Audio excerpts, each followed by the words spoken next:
पाकिस्तान समेत ऑल्दो दुनिया भर में हम आपको बताना चाहते हैं कि अक़वाम मुत्तहिदा के तहत आज मलेरिया से बचाव का आलमी दिन मनाया जा रहा है। And talking about malaria is very important this time around the year, क्योंकि अभी आपको पता ही है ये वो महीने शुरू हो जाते हैं जब डेंगू भी अपने उरूज पर पहुंच जाता है। तो मच्छरों का सीजन है, हम तो बीच में रह ही रहे हैं, लेकिन एक्चुअली जो जी रहे हैं ना वो मच्छर मौजे मार रहे हैं। तो वो कभी मलेरिया, तो कभी डेंगू, तो कभी पता नहीं बहुत सी और भी चीज़ें हैं। इससे बचना है। सुबह मैं उठा तो मैं अपने बच्चों की शक्ल देख के परेशान हो गया, पता नहीं वो कोई जहरीला किस्म का मच्छर कमरे में घुसाया और उसने एक की तो आंख छोटी की हुई है, दूसरे के यहाँ बाइट किया हुआ है। तो आप वो लगाया करें ना, वो मशीन मैंने बस लगाई हुई थी, लेकिन वो नहीं, शायद उसका वो लिक्विड खत्म हो गया था, कुछ हुआ था मामला।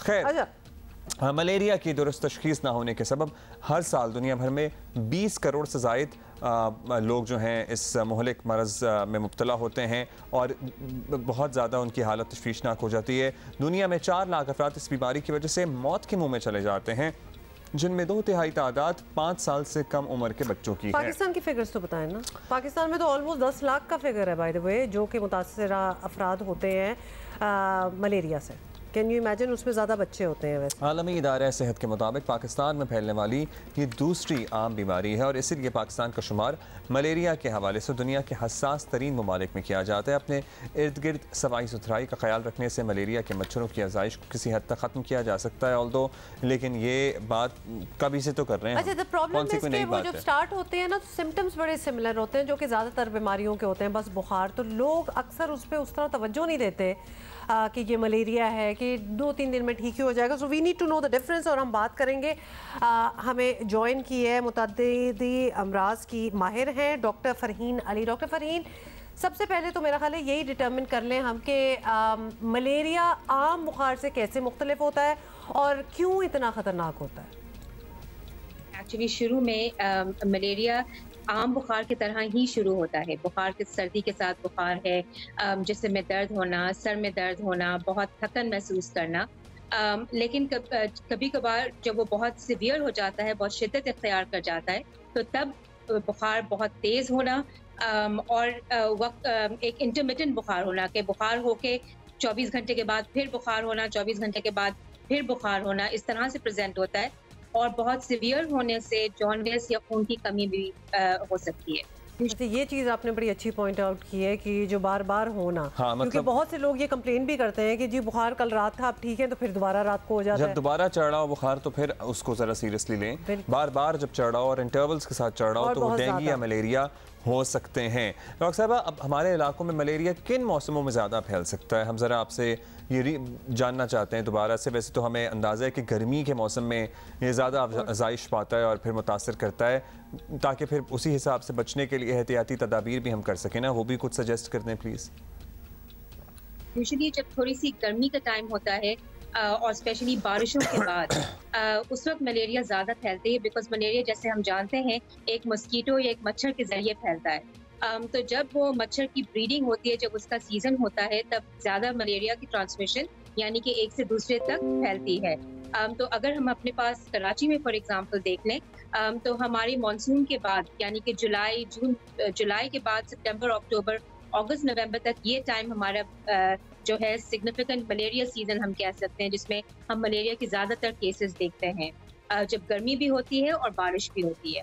आपका दूसरा सवाल ये था कि हम मलेरिया से बच कैसे सकते हैं। तो सबसे बड़ी जो सिंपल चीज़ है कि मस्कीटो से यानी कि मच्छर से अपने आप को बचाना है या काटने से बचाना है। तो एक तो ये है कि एक पर्सनल जो चीज़ें हम कर सकते हैं, जैसे शाम के टाइम पे बाहर ना जाना, अगर जाएंगे तो फुल स्लीव्स पहने ताकि जितना जिस्म कवर हो वो बेहतर है।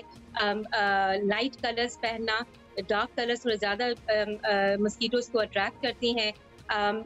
जो रिपेलेंट्स हैं, मस्कीटो रिपेलेंट्स हैं जो लगाए जा सकती हैं, वो बहुत डिफरेंट ब्रांड्स अवेलेबल है मार्केट में, तो उनको लगाए जाएं। जो एक्सपोज्ड एरियाज हैं, फेस के अलावा जो एक्सपोज्ड एरियाज हैं वहाँ लगाए जाएं ताकि मच्छर हमें काट ना सके।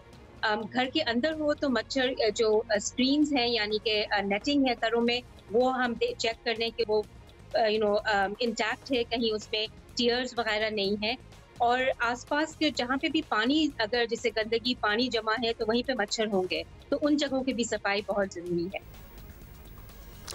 अच्छा, एक और चीज़ बल्कि डॉक्टर साहब मैं एक और चीज़ ऐड कर लूँ, वो कॉइल जो होता है ना, वो भी अगर आपके घर के एंट्रेंस पे रख दें या अगर आपके घर में टेरेस या बैल्कनी है वहाँ आप दरवाजे के साइड पे रख दें तो उस धुएं से भी काफ़ी बहुत सारे देसी टोटके भी हैं। लीमू में क्या काली मिर्चें या समथिंग लाइक दैट, मेरा ख्याल है काली मिर्चें लगा के कुछ इस तरह का भी मैंने सुना था। एनी हाउ, लेकिन कॉइल जो है ना आप क्लोज्ड एनवायरनमेंट्स में ना रखा करें क्योंकि फिर वो आपको। अच्छा, क्लोज एनवायरनमेंट के लिए मैंने इंस्टाग्राम पे एक्चुअली देखा था कि आप उस कॉइल को तोड़ के पानी में भी डाल के एक और तरीका है which I am going to study and पानी में आग लगाएं। आग तो ना लगाए ना, मुझे जरा सीखने थे, but I did read that because I sent it to my. मेरा ख्याल है आपको टाइम देते हैं रिसर्च करने के लिए और ढूंढ के निकालना है अब, ठीक है। I am on the spot here. Doctor Fareen हमारे साथ ही रहे, हमारे साथ रहिएगा, फिर तक देखते हैं कि क्या ये नया तरीका निकाल रहे हैं। बात कर रहे हैं, सीजन आ चुका है, हम सबको बचना है इससे। डॉक्टर फरीन हमारे साथ मौजूद हैं, आपने कुछ निकाल लिया? हाँ ना, मैंने निकाला था और आपने मुझे पूरा टाइम नहीं दिया देखने का, बट यू ब्रेक वो सारा गीला करके आप उस कॉइल को तोड़ के पानी में डाल देते हैं क्योंकि कुछ लोग उसकी स्मोक से बहुत एलर्जिक होते हैं, जो सारी बात ही है। उसके बाद उसके अंदर क्लोव्स डालते हैं और अब मैं यहाँ पहुँच ही रही थी कि उसको फिर कहाँ रखते हैं और क्या जलाते हैं या क्या करते हैं जिसमें हम पानी में आग तो नहीं लगा सकते मेरा ख्याल है। नहीं, लेकिन देर उसके कुछ फ्यूम्स होते हैं जो उस तरह उड़ते हैं। उसको उबालने लग, आप डॉक्टर साहिबा से बात करें, इनका माइक बंद करें, मैं जरा डॉक्टर साहिबा से बात कर रहा हूँ। ये जरा पूछ रही है, निकाल रही है तरकीब। डॉक्टर साहिबा, पाकिस्तान बल्कि इस खत्ते की बात कर लें, मलेरिया एक अरसे से मुख्तलिफ तदाबीर के बावजूद इसका मुकम्मल खात्मा नहीं हो सका। डेंगू जैसी नई वेरिएशंस ऑल्दो आ गई हैं। अब सवाल ये है कि पोलियो टीबी का खात्मा हो सकता है तो मलेरिया का क्यों खात्मा नहीं हो सकता? क्या इसकी मेडिकल साइंस क्या कह रही है इस बारे में?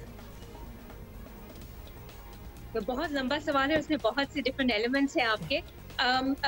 देखिए, डेंगू तो बिल्कुल ही अलग बीमारी है। माना कि मस्कीटो के जरिए है, डेंगू एक वायरस है, उसकी तो बिल्कुल ही अलग बीमारी है, लेकिन बात सही है कि ये मच्छर के जरिए ही फैलता है। लेकिन टीबी का तो खात्मा कहीं पे भी नहीं हुआ है। हाँ, पोलियो की एलिमिनेशन बहुत से ममालिक में हो चुका है, जो अब तक हम पाकिस्तान, अफगानिस्तान कुछ ऐसे कंट्रीज हैं जहाँ पे हम कर नहीं पाए हैं, और जहाँ पे हम कर पाए हैं तो वो इफेक्टिव वैक्सीन की वजह से है। तो ये बात बिल्कुल सही है जो आपने दो क्वेश्चंस पूछे हैं कि क्या हमारे पास इतना रिसर्च अभी है नहीं। हमें मलेरिया की एलिमिनेशन या जिसको हम इरेडिकेशन कहते हैं कि मुकम्मल तौर पे मलेरिया को दुनिया से ख़त्म कर देना, उसके लिए अभी तक हमारे पास वो टूल्स अवेलेबल नहीं है। अभी उसके लिए रिसर्च बहुत ज़रूरी है क्योंकि हमें ना तो सिर्फ मच्छर के जो जहाँ ब्रीड होते हैं उन जगहों को ख़त्म करना है, लेकिन उससे भी कोई बेहतर तदाबीर हमें चाहिए कि हमें मच्छर के ग्रोथ को, मच्छर के लावी जो उसकी बिल्कुल इनिशियल स्टेजेस हैं उनको ख़त्म करने के लिए हमारे पास तदाबीर होने चाहिए। वैक्सीन पे भी रिसर्च है ताकि वो भी अगर इफेक्टिव वैक्सीन मिले तो वो भी हमें बहुत मदद करेगा। हम बहुत सी चीज़ें कर सकते हैं अभी, जैसे हमारी जो सफाई है, मच्छर जहाँ ब्रीड हो रहे हैं उन जगहों के लार्विसाइडल एजेंट्स हैं जो लावी हैं मच्छर के, उनको ख़त्म करने के लिए ये चीज़ें हम कर सकते हैं और काफ़ी हद तक मलेरिया के फैलाव को कम कर सकते हैं। ट्रू, बहुत शुक्रिया आपका doctor Fareen, thank you for being with us. आपने निकाल ली तरकीब? जी अच्छा, मैंने निकाल ली। अब्दुल्ला, ये क्या है ये जो इन्होंने डाला है? व्हाट दे डिड इज कि उन्होंने कॉइल को गीला किया, उसको तोड़ा है, उसको उन्होंने एक बोल में रख लिया, उसके अंदर उन्होंने लौंग जो होती है ना, क्लोव्स, वो डाले, और ये कोई पानी मटीरियल है जो इन्होंने डाला है, और फिर उसको थोड़ी देर रहने दिए। फिर वो पानी जो था वो एक छानी के अंदर से ये तो बैटरी वाटर नहीं है मेरा ख्याल है। उन्होंने पानी वो स्ट्रेन किया है एक स्प्रे बॉटल में। वो स्प्रे बॉटल जो है ना, वो उन्होंने स्प्रे की है दरवाज़ों की चौखाटों पे, खिड़कियों पे, और वो इतना पोटेंट, इतना इफेक्टिव है कि उसको उसकी एक स्मेल है जो कि मच्छर जो है वो स्मेल कर सकते हैं, लोग नहीं कर सकते, तो वो बिल्कुल दूर रहते हैं।